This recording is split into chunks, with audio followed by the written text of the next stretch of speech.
সিরাতুন নবী, কি নবী? সিরাতুন নবী।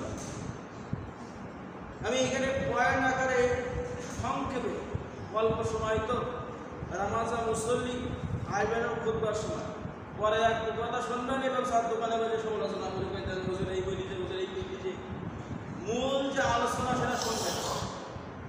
যে একটা কথা শুনে যাদের ইমান খুবই দুর্বল তারা এই কাজগুলো বেশি করে। দেখুন ওই সাবজেক্টের বিষয়টা ইসলামে প্রথম পয়েন্ট শুনে, ইসলামে ঈদে মিলাদুন নবী বলতে কোনো কিছুই নেই, কোনো ঈদই নেই। আমরা অনেকে বলি যে সেরা ঈদ, সবার সাথে সেরা ঈদ হলো ঈদে মিলাদুন নবী, বলি না? মানে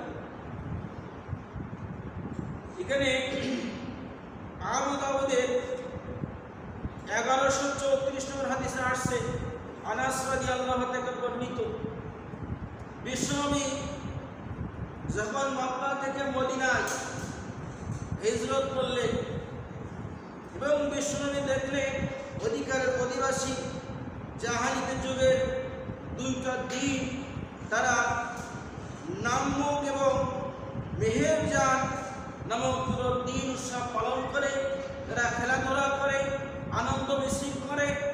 যখন বিশ্বনবী মক্কা থেকে মদিনায় গিয়ে যখন দেখলে এই মদিনার অধিবাসীরা এই দিনগুলো এইভাবে পালন করছে, আনন্দ করছে, তখন বিশ্বনবী জিজ্ঞাসা করলেন তোমরা কি দিন সে পালন করছে?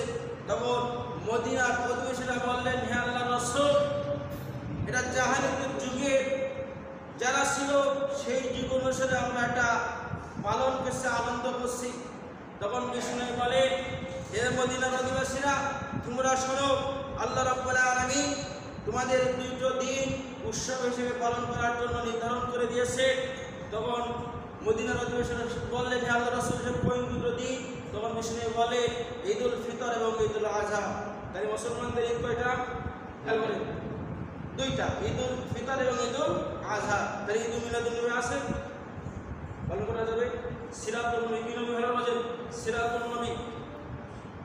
এবং 2 নম্বর পয়েন্ট, তাহলে বোঝা গেল মুসলমানদের আনন্দময় দিন দুটোই, ঈদুল আযহা এবং ঈদুল ফিতর। 2 নম্বর পয়েন্ট।